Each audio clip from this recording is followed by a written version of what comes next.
not just for materialistic goals. So for my Okay. answer, no, not for money.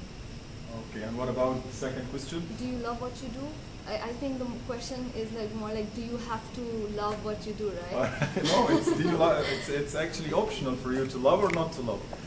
I think it's important to love, because eventually if you don't love what you do, then it's going to be tiring, and if you're not happy, then you cannot carry on with it for a long time, and you have to be happy to. So you must, again, this is the same you must love what you do, but not necessarily the case that you are doing love this. Okay, our brother, yes. Not question, not about. Second question. Yes. You will love what you do or not? Yes. You used what was said of the Quran as example. Yes. Yes. What I think, in my opinion, it doesn't like to be leader or something, because he just how do I say this? Moved from أينقص الدين وأنا أحب. Yes. This is my duty, not So it's a duty or responsibility upon his him. responsibility. Yes. But I don't think he loved to be a leader or Okay, this is a very interesting point. Okay. Okay. Is that a long time? Okay, one from here and one from, okay. One from here and one from here, okay. Our sister? I think in the beginning of our study life, we just learn what we love, not for money. But then at the end, maybe at college Sure. time or after the university, after we graduate, we realize the reality. And like maybe some of us try like change the track to gain more money. Like maybe they give up the something that they love for money, because they have to earn money to live. Okay. Yes, Nadeem, please. I would rather talk about the realistic position here, that whatever we learn in books or what we teach our kids or sometimes, we don't follow them. For example, do you learn for money? Yes, I do. Means if I go to the books, it says, means you should learn for your enlightenment, or you should be worthy enough to talk, you should be a good person in your society and like that, blah, blah, blah. Yes. But at the end, what I do, I earn for myself. My family just close boundaries. Do you love what you do? Absolutely not. Yes. The thing that when I was a youngster, or when I was studying in college or university, I wanted to be a different person, or I wanted a different job. But eventually, by Qudrat or something, I got a job, and I'm now becoming tired and getting tired, but I have to do it. Do you enjoy it? I don't. But I have to do. Okay. And are you willing to work for NGO? Definitely, there is a time of life. When you get 30 or 40, then you think, okay, now it's time that I should work something for my society, for at least my street, my neighborhood. But during the early age, you are not You are just working for the factories and your bosses and all that stuff, then you don't find yourself that much, what must I say, that you're not that free. Yes, to you work. do not have Focus time on- to work for this. I fully understand your point, and I appreciate actually the honesty that he used in order to express what he really feels. So this is, we can't say the pragmatic kind of thinking regarding everything. Okay, these issues, because the discussion would be so far too vast to cover actually.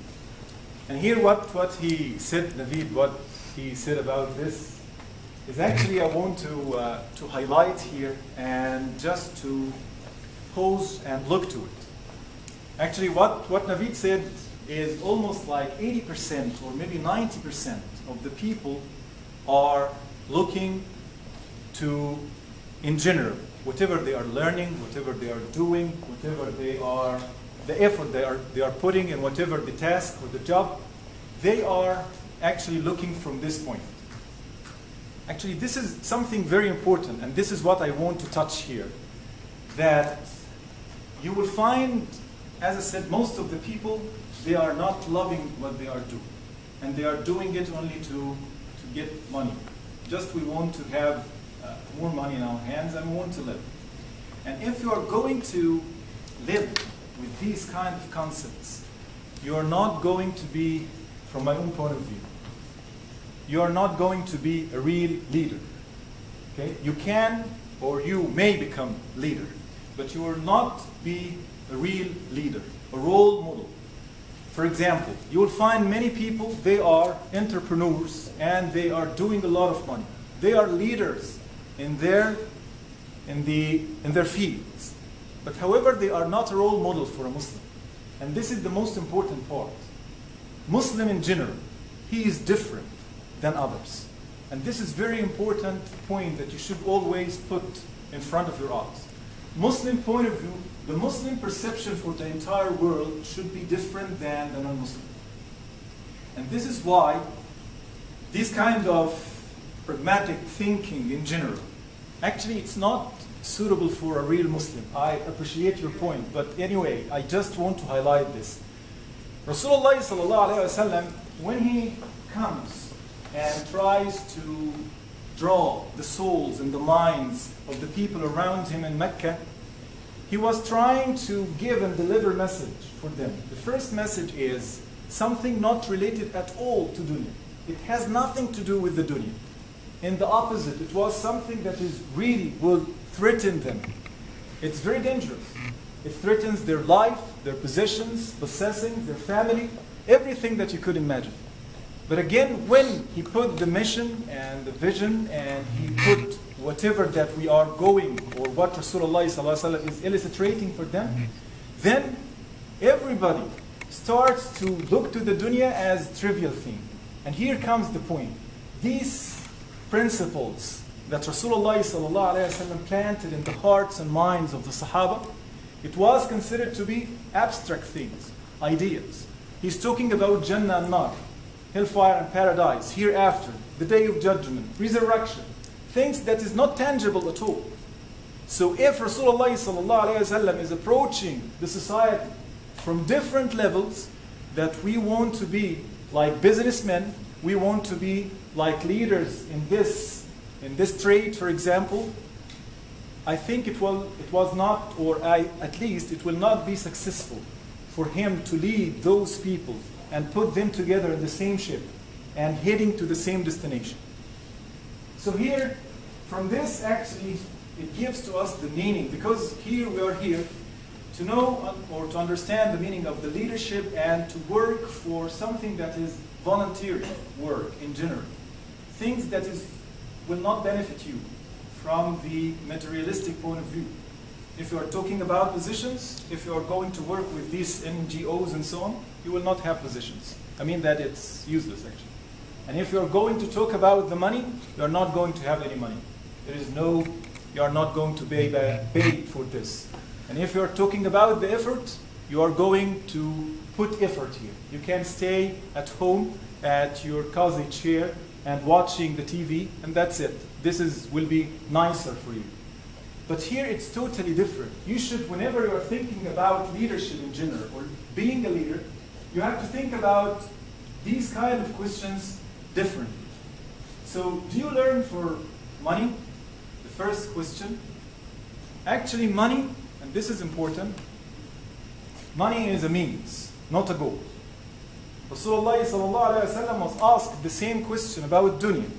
So dunya should be in our hands, but it should not be? Yes, that's the point.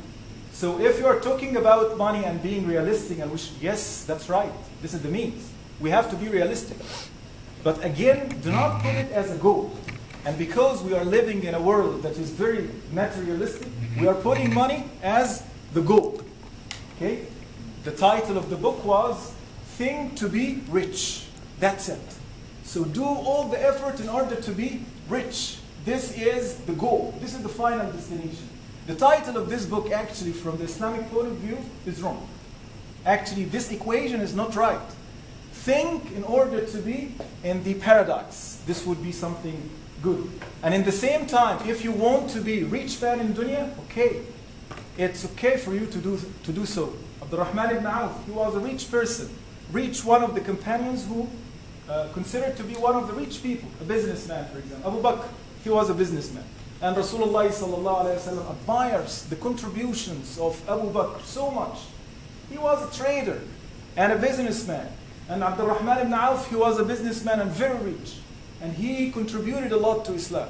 So the point of having the means and goals and being confused between the two should be highly differentiated. They should be highly differentiated in your mind.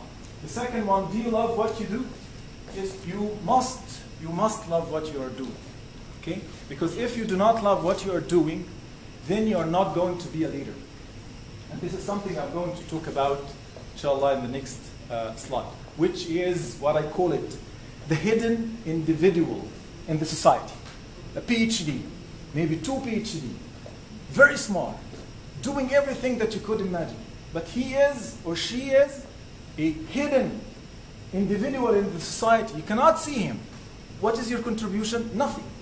Staying for 10 years or 20 years, studying hard to have the PhD, to be expert in this field, but again you are not making any contribution to the people, to the society, to yourself even, or to your family, to the extended family. In this case, you are not going to be, as we said, you are not going to be a real leader. You are someone that is very common in this society. And here we want to know how to be distinguished, how to find a way to be really a leader. The third question, yes, do you enjoy it? If you're going to love, you have to enjoy it. This is important so that it will not be tough time for you. And are you willing to work for NGOs in general? As a Muslim, yes, you have to have volunteering work in general. Do not, this is most of the people. Look to the expats, the students who are staying in foreign countries in general. You will find 2 sects, 2 categories. The first one, people are studying and looking to the society. They have a kind of mission inside their hearts and minds toward Islam. At least to protect themselves. At least. Just you need to have your focus group, the people that always, whenever you're looking to them, they are putting you in a straight path, always. And the other sect is people they are caring with themselves. They do not want to do anything for the society, for the people, and so on. Try to be from the first group. Don't be from the second group or the second category. The Muslim should always, a person that is involved in activities, volunteering work, and so on and so forth. Okay?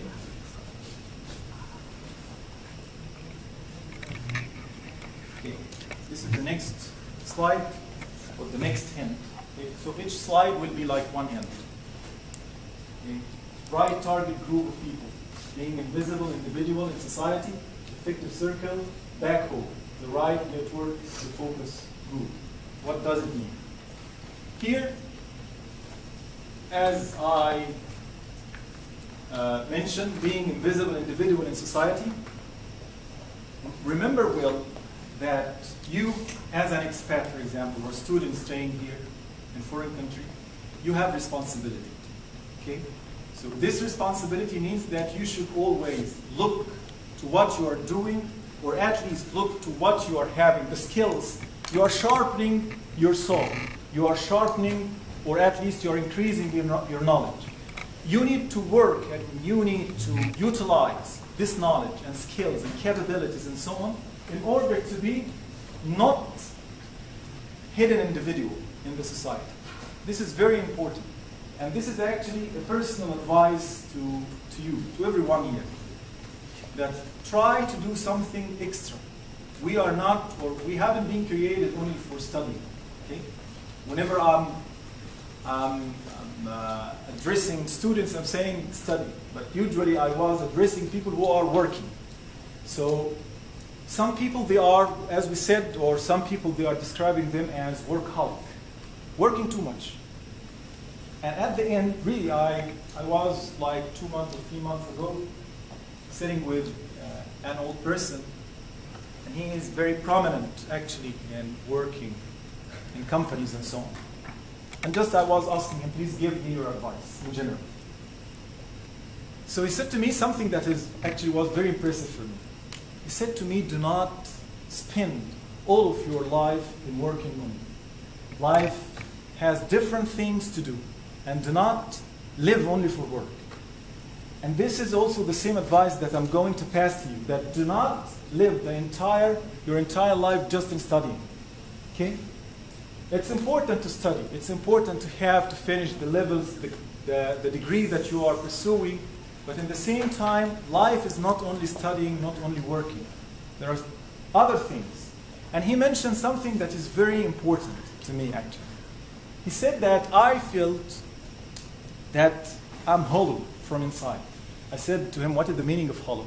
He said that I feel that I'm empty from inside. I'm doing a lot of things.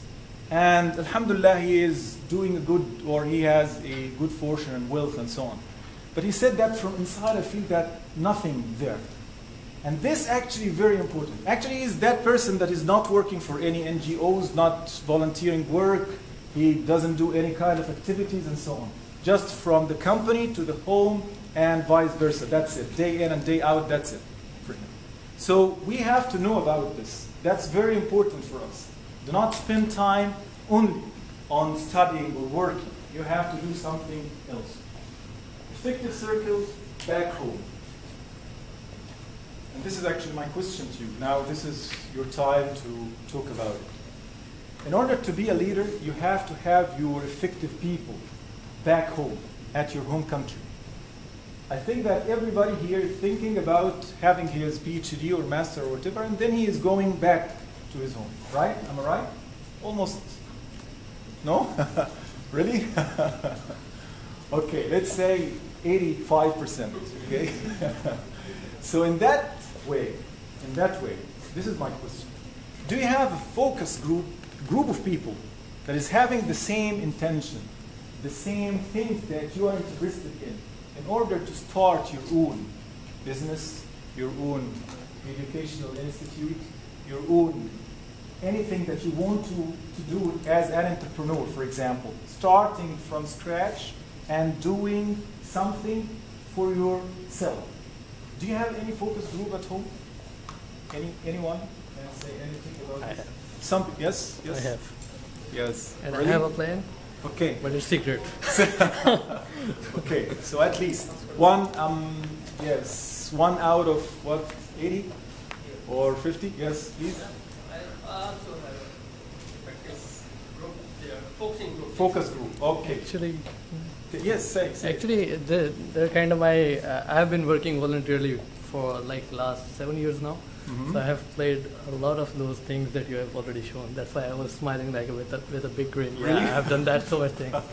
So that's why I have a lot of friends back home who have been with all those things that I have done, and we have almost the same idea, the same outline that we want to pursue in the near future. Okay, hopefully, yeah. That's nice actually. So we have two here. Any other from our sisters? No. From our brothers? We're that rare. Yeah, this is what I do not like you to be. This is so that's the point. Okay, this is what I want you always, without networking, without having the people that, because again, المرء قليل بنفسه كثير بإخوانه, right? So you are so little with yourself. But you're going to grow bigger if you have the people around you, especially those people who are having the same interests. I'm not talking about da'wah issues only. I'm talking about anything. Any innovative thinking that you are trying to think about it and put an endeavor about it, or trying to think in a different way, try to do it and try to find a way, try to find people. Remember, you are not going to promote, you're not going to go from one level to another, to a higher level, without other people. It's almost difficult. It's almost impossible, actually. If you want to be something, you have to find a focus group, people, network, especially at your home countries.